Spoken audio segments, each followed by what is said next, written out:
எல்லாருக்கும் வணக்கம். நான் Hima Subramanian. Welcome to home cooking Tamil. வெள்ளரிக்காய் வச்சு நம்ம யூஸ்வலா செய்யற சாலட், தயிர் பச்சடின்னு இல்லாம இன்னைக்கு ஒரு பிரமாதமான வெள்ளரிக்காய் சாதம் ரெசிபி தான் பார்க்க போறோம். இது சட்டுன்னு ஒரு 15 மினிட்ஸ்ல செஞ்சிடலாம். ஸோ வாங்க இந்த வெள்ளரிக்காய் சாதம் எப்படி செய்யறதுன்னு பார்க்கலாம். இந்த ரெசிபிக்கு நான் ஃப்ரெஷ்ஷான 2 வெள்ளரிக்காய் எடுத்திருக்கேன். இதை இப்போ துருவி எடுத்துக்கலாம். தோல் கூட தான் நான் துருவ போறேன். பாருங்க, இந்த பெரிய கிரேட்டர்ல துருவிக்கலாம்.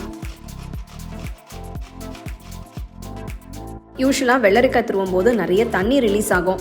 அதை அப்படியே இந்த ரைஸில் சேர்த்தோம்னா சாதம் ரொம்ப குழஞ்ச மாதிரி இருக்கும், உதிரி உதிரியாக இருக்காது. அதனால தனியாக வடிகட்டி எடுத்துக்கலாம். ஒரு ஸ்ட்ரெயினரில் ஒரு வெள்ளை துணி வச்சு அதில் துருவின வெள்ளரிக்காய் சேர்த்து கையால் இந்த மாதிரி பிழிஞ்சி எடுத்துட்டோம்னா நல்ல தண்ணி எல்லாம் வடிஞ்சிடும். வடிச்சிட்டு ஒரு பவுலில் எடுத்து வச்சிடலாம். பாருங்கள், அந்த எக்ஸ்ட்ரா மாய்ஸ்சர் எதுவும் இல்லாமல் வெள்ளரிக்காய் நல்லா இருக்கு. இப்படி இருந்தால் சாதம் நல்ல உதிரியாக இருக்கும். ஒரு அகலமான கடாயில் 3 டீஸ்பூன் எண்ணெய், 1 டீஸ்பூன் நெய் ஊற்றி சூடானதும் 1 டீஸ்பூன் கடலைப்பருப்பு, 1 டீஸ்பூன் உளுத்தம்பருப்பு, 1 டீஸ்பூன் கடுகு சேர்த்து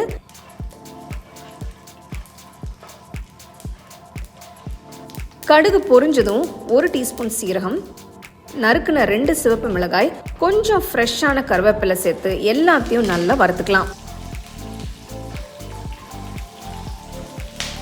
இது கூட 1/4 டீஸ்பூன் அளவுக்கு பெருங்காயத்தூள், பொடிசா நறுக்கின 1 துண்டு இஞ்சி சேர்த்து கலந்துக்கலாம். 2 பச்சை மிளகாயை பொடிசா நறுக்கி சேர்க்குறேன். அடுத்து பொடிசா நறுக்கின 1 வெங்காயம் சேர்த்து எல்லாத்தையும் நல்லா கலந்து விடுங்க. ஸ்டோவை லோ ஃப்ளேம்லேயே வச்சு வெங்காயத்தை நல்லா வதக்குங்க. இப்போ 1 டீஸ்பூன் அளவுக்கு உப்பு சேர்த்து அப்புறம் தேவைப்பட்டா இன்னும் கொஞ்சம் சேர்த்து மிக்ஸ் பண்ணிக்கலாம். இது கூட ஃப்ரெஷ்ஷான துருவின 1 கப் அளவுக்கு தேங்காய் சேர்த்து ஒரு தடவை நல்லா கலந்து விட்டு துருவி வச்ச வெள்ளரிக்காயை சேர்த்துடலாம். தண்ணி எல்லாத்தையும் வடிகட்டி எடுத்ததால இப்போ கொஞ்சம் ட்ரையா இருக்கு. ஆனா இதுல கொஞ்சம் உப்பு சேர்த்துட்டோம்னா மறுபடியும் தண்ணி விட ஆரம்பிச்சிடும். அதனால தான் எல்லாத்தையும் சேர்த்து கடைசியா வெள்ளரிக்காயை சேர்த்து உடனே சாதத்தை சேர்த்து கலந்துடணும். இந்த ரெசிபிக்கு நான் 1 கப் அளவுக்கு பாஸ்மதி அரிசியை வேக வச்சு எடுத்து வச்சிருக்கேன். இது 250 ml கப் அளவு. சாதத்தை நல்லா உதிரி உதிரியா குக் பண்ணுறது ரொம்ப முக்கியம். அப்பதான் இந்த சாதம் நல்லா இருக்கும். ஸ்டோவை மீடியம் ஃப்ளேம்லேயே வச்சு சாதம் உடையாம மெதுவாக ஜென்டெல்லாம் கலந்து விடுங்க. இந்த ரெசிபிக்கு நான் இன்னைக்கு பாஸ்மதி அரிசி யூஸ் பண்றேன். இதுதான் இல்லைங்க, நீங்க எப்பவுமே ரெகுலரா வீட்டில் யூஸ் பண்ற அரிசி வச்சு கூட இந்த சாதம் செய்யலாம். இப்போ பொடிசா நறுக்கின ஃப்ரெஷ்ஷான கொத்தமல்லியை தூவி கலந்து விட்டு இறக்கிடலாம்.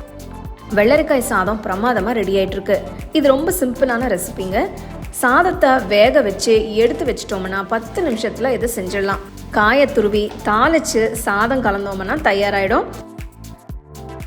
சூப்பரான இந்த சாதத்தை ஒரு சர்விங் பவுலுக்கு மாற்றி மேலே கொஞ்சமாக வறுத்த முந்திரி வச்சு கார்னிஷ் பண்ணி சர்வ் பண்ணுங்க. அடுத்த தடவை நீங்கள் மார்க்கெட் போகும்போது ஃப்ரெஷ்ஷான வெள்ளரிக்காய் வாங்கிட்டு வந்து செஞ்சு பார்த்து உங்களுக்கு எப்படி பிடிச்சிருக்குன்னு எனக்கு சொல்லுங்கள்.